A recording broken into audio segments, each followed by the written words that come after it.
On the surface, Darth Vader looks like the ultimate Sith apprentice, a towering figure in black armor, armed with a red lightsaber and a presence that could silence a room with nothing more than a breath. To the galaxy, he was the Emperor's right hand, a monster forged in fire and fueled by rage. But behind the mask, the story was not nearly so perfect. Because the truth is, Vader was not the apprentice Sidious wanted. He was the apprentice Sidious settled for. Broken on Mustafar, rebuilt with machinery and chained to pain, he was a shadow of the Chosen One. And for all his menace, he never lived up to the potential that Palpatine thought he was grooming.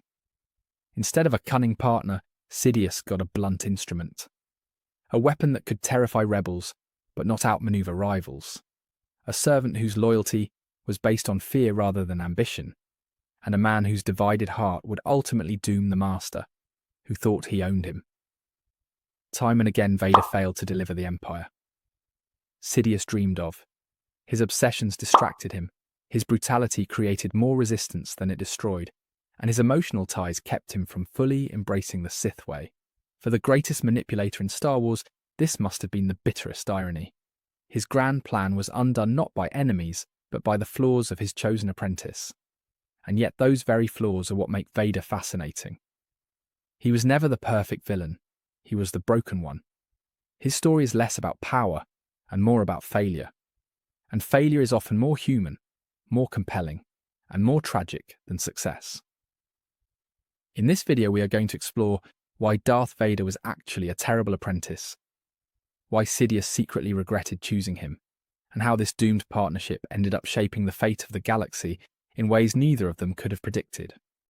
When Palpatine first set his sights on Anakin Skywalker, he thought he was getting the ultimate Sith apprentice, a being of limitless power, chosen by the Force itself, and destined to bring balance by burning down everything in his path. And for a while that seemed like the plan. Anakin was brash, ambitious, and filled with anger, the perfect recipe for a Sith Lord in training. But then came Mustafar. One fateful duel with Obi-Wan, and the galaxy's most promising Dark Warrior was cut down before he even had a chance to reach his full potential. What Sidious was left with was not the chosen one he envisioned, but a broken man stitched together with metal and rage. Instead of a partner who could help him rule the galaxy, he got a blunt weapon. Yes, Vader was terrifying to the common soldier and impressive on the battlefield, but he was also limited in ways that constantly frustrated his master. His body was fragile. His mobility reduced and his ability to harness the Force weakened compared to what it once could have been. For Sidious, it must have felt like buying a supercar only to find out it runs like a rusty speeder bike. And then there was Vader's temperament. Sidious prized cunning, subtlety, and manipulation. He himself spent decades weaving plots in the shadows, playing the long game to outwit both Jedi and Senate alike. Vader, on the other hand, solved most of his problems by swinging a lightsaber and screaming. He was fearsome, no doubt, but subtlety was not in his vocabulary, which meant Palpatine could never truly trust him to execute delicate political maneuvers or schemes that required patience. He was a hammer in a galaxy that often needed a scalpel. It also did not help that Vader's loyalty was built on fear rather than ambition. The Sith tradition was based on the idea that apprentices should one day surpass their masters. That tension drove both of them to grow stronger. But Vader never really had that spark. Yes, he occasionally dreamed of overthrowing Sidious, usually when talking to Padme, or later when whispering to Luke, but in practice he was more prisoner than partner. The iron lungs, the constant pain, and the broken spirit turned him into a servant rather than a rival. For Sidious, this must have been a disappointment of galactic proportions. You can see this play out during the reign of the Empire. While Sidious consolidated power through bureaucracy and fear, Vader was mostly dispatched as an enforcer. Hunt down the Jedi, eliminate insurgents, crush uprisings. He was more executioner than leader. Compare that to someone like Grand Moff Tarkin, who could run an entire military operation with cold precision. Sidious may have liked Vader's raw intimidation factor, but it was Tarkin and other officers who kept the machinery of the Empire actually running. And that is the point that really hammers home Vader's shortcomings. Palpatine did not trust him with the mechanics of empire building. He trusted bureaucrats, admirals, and governors more than the apprentice, who was supposed to be his right hand. That shows you how little confidence he had in Vader's actual strategic value. Yes, he could terrify a room into silence, but that does not make you a ruler. It makes you a thug. Even in combat, Vader was not the unstoppable monster Sidious had hoped for. Yes, he was dangerous, but he was also slow compared to his former self. Jedi, like Obi-Wan and Ahsoka, could hold their own against him, not because they were necessarily stronger, but because his limitations made him predictable. Sidious must have known that this was not the Sith partner who would ensure his rule for centuries. It was a wounded predator constantly raging against his own cage. And of course there was the issue of Luke Skywalker. Vader's inability to break his own attachment to family ultimately undermined everything Sidious had built. It was not some grand duel or external rebellion that brought Palpatine down, it was Vader's divided heart. The very thing Sidious thought he had crushed turned out to be the seed of his destruction. In hindsight, that must have looked like the galaxy's cruelest joke to a man who thought he had planned for everything. If you want proof that Sidious regretted his apprentice choice, just look at how often he shopped around for replacements. Barely a decade into the Empire, he was already sizing up alternatives. He toyed with Inquisitors, trained them up, and dangled the promise of power like candy. He entertained the idea of grooming Luke Skywalker as a younger, fresher apprentice. Even in the sequel trilogy, we see him experimenting with Snoke and clones because he clearly knew Vader was never going to be the future of the Sith. That is not what you do when you are satisfied with your right hand. Palpatine must have realized early on that Vader's injuries were not just physical, they were symbolic. Anakin Skywalker had been full of fire and potential. Darth Vader was full of resentment and regret. Yes, he served, but he never thrived. And Sidious wanted someone who thrived in darkness, not someone who constantly stewed in it. Every time Vader stumbled, every time he let his emotions cloud his judgment, Sidious must have felt that pang of disappointment, like a teacher who picked the star pupil only to watch him flunk every test. Take, for example, Vader's obsession with hunting Jedi. On paper, that sounds like an asset. What Sith Master would not want their apprentice eradicating the old enemy?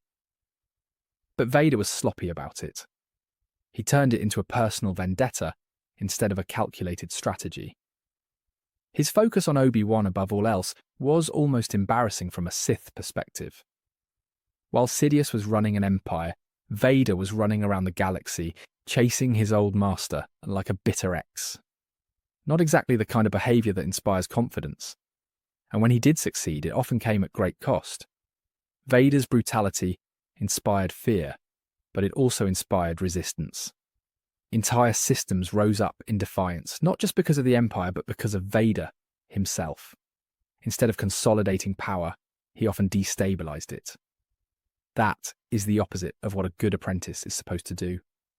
Sidious must have seen that and thought to himself that this was not the legacy he wanted to build.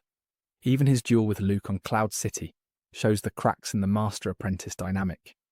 Vader tries to recruit Luke by dangling the idea of overthrowing Sidious together. That is classic Sith talk, but it also reveals his desperation. He did not believe he could defeat Sidious alone. He needed his son as backup, which in turn exposed Sidious to betrayal in ways he had tried to avoid. That is not a strong apprentice. It is a liability with a lightsaber. It also explains why Sidious constantly reminded Vader of his limitations. In canon, we see him mock Vader, humiliate him, and test him. He knew Vader was chained to him by fear and pain, so he leaned into it. But a true Sith Master should want an apprentice who pushes them to grow stronger.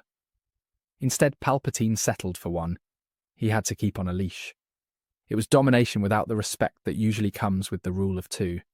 Think about how different things might have been if Sidious had chosen someone else. If Dooku had lasted longer. If Maul had not been cut down. If even someone like a Sarge Ventress had been elevated. Each of them at least had cunning ambition and mobility. Vader had power but no freedom to wield it effectively.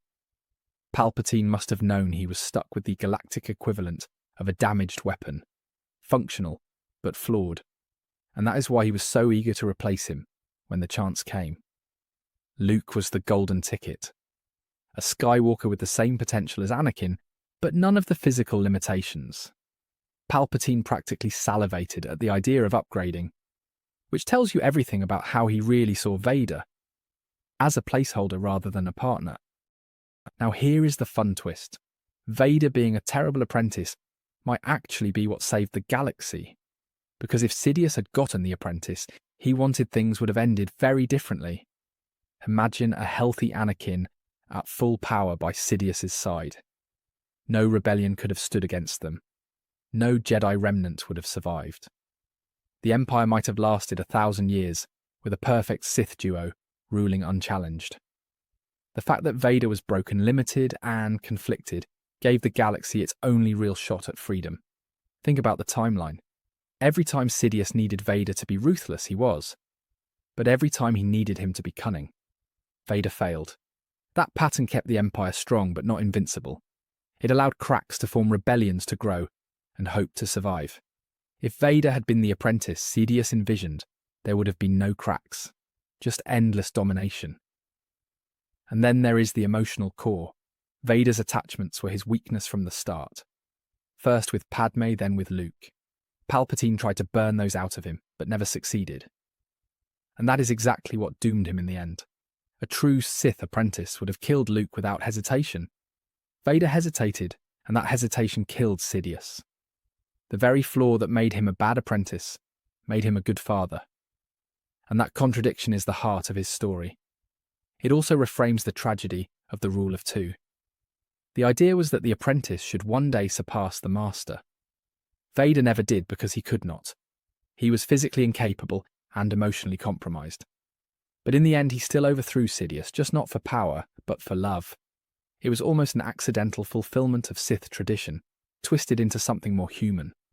Sidious probably rolled into the reactor core, regretting every decision that led him to Mustafar.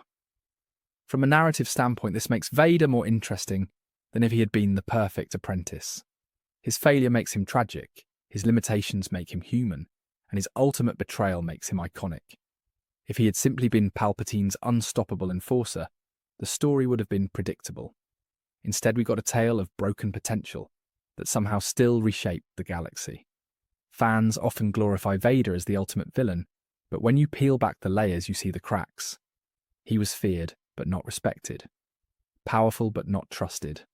Loyal, but not ambitious. And for Sidious, that is the worst kind of apprentice you can have, because it means you are always looking over your shoulder not for betrayal, but for disappointment. This is also why the Emperor's later experiments in cloning and dark science make sense. He wanted a replacement that did not come with Vader's baggage. He wanted the apprentice he thought he was getting back on Coruscant when he first promised Anakin the power to save Padme. But he never got it. Instead, he was chained for decades to a man whose very existence was a reminder of failure. And in the end, that failure toppled him. Sidious miscalculated not because he underestimated the Jedi or the rebels, but because he overestimated Vader. He thought he had created the ultimate weapon, but what he really created was the galaxy's most dangerous liability. Thank you for watching. Be sure to like, subscribe, and hit that share button. My main channel is Critical Analysis Hub, where I post Star Wars content about the movies. My secondary channel is Critical Analysis Hub Plus, where I focus on the shows of Star Wars. And my third channel is Critical Analysis Hub XP, where I post comic books. Be sure to take a moment and check them out. Thanks, and may the Force be with you.